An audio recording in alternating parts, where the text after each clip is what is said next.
You know what? All along, I hope I've been an inspiration to the people of Virgin Islands, to kids all around. Thank you for doing this. That it doesn't really matter where you start. A little bit of hard work and a little bit of luck.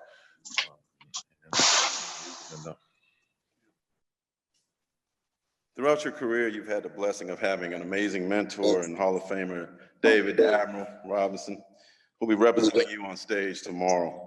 Could you please tell us about your brotherly relationship with the Admiral and what his mentoring on and off the court has meant to you? People always ask me what did throughout your career, what did David tell you, or what how did he mentor you? And the truth is, he didn't really mentor me in a way where he took me aside and told me how to do things or showed me how to do things. He was himself. He was a great person, a great player, and I got to sit there and watch him do it and learn from being around it. And it's just an amazing blessing to have that.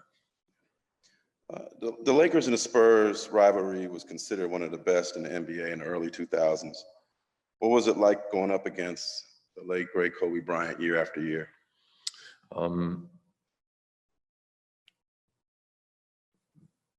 Their greatest competition brings the best out of you, and that's what he always did. You always had to be at your best and bring your best from start to finish if you were playing against him or any of his teams. And I think that's what I appreciate about remembering playing against him and being on the court with him.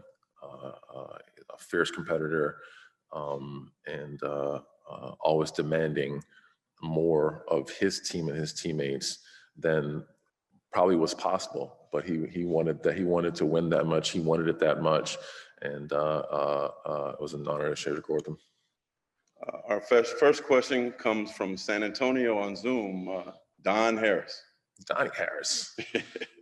Tim, congratulations, brother. Thank you, sir. Hey, I'll never forget meeting your dad in Charlotte the day before the draft in '97, and what a dignified and humble man he was. And you have so many of his character traits. Does a moment like this cause you to reflect on his impact on your life and how proud he would be today? A moment like this has forced me to reflect on everything from day one. I don't think I'm not much of a reminiscer, someone who kind of goes back and thinks about everything that's happened and going on. But having to prepare for this and being forced to kind of go back and relive every step of the way.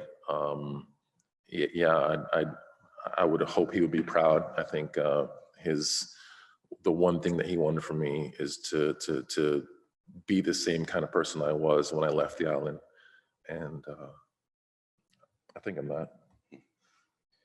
Next up on Zoom, we have Ryan Willett. Congratulations, Tim. Can you talk a little bit about what this means to the city of San Antonio and the Spurs franchise to have another member enter the Hall of Fame?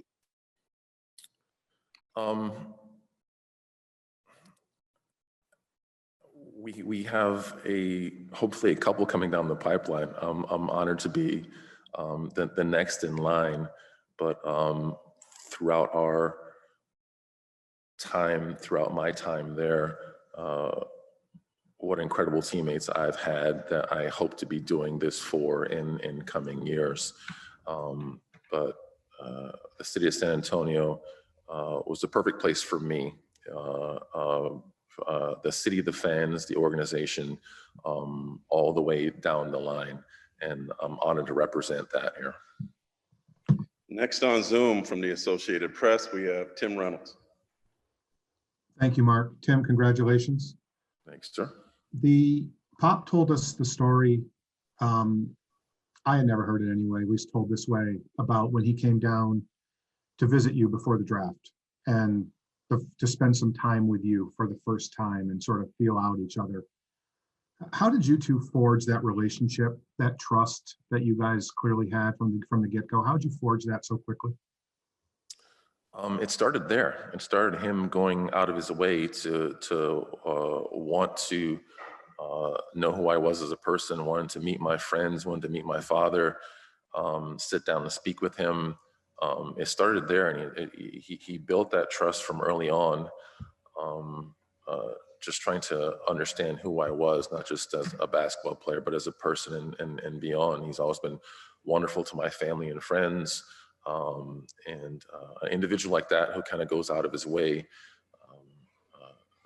to let you know him and get to know you is an easy person to trust.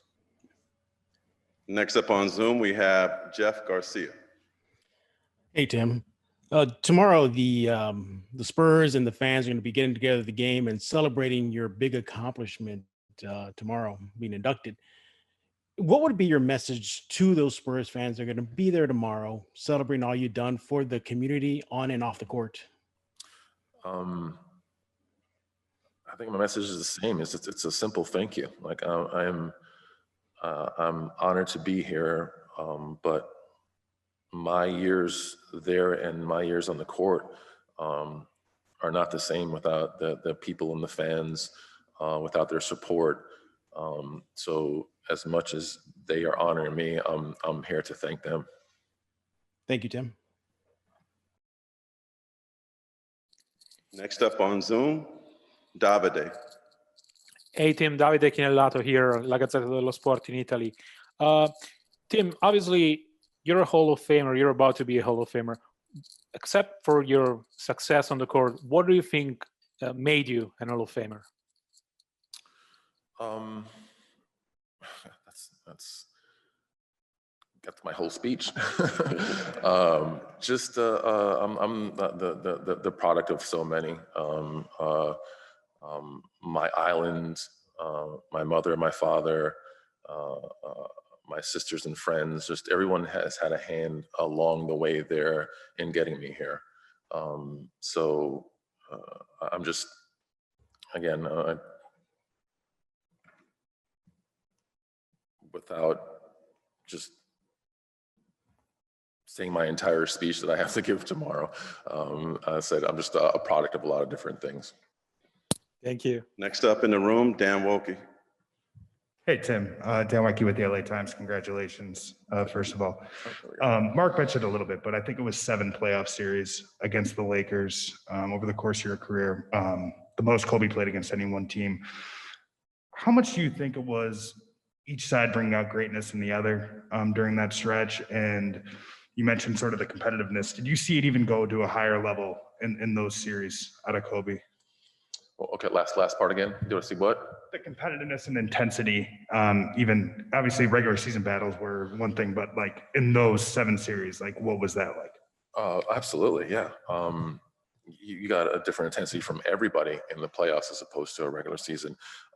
As the years went on, even our regular season games brought that kind of focus and intensity from all of us because we knew we were playing an opposing top team and a possible team that we would see in the playoffs. In those situations, you're always trying to find an upper hand, whether it be a regular season or obviously in the playoffs.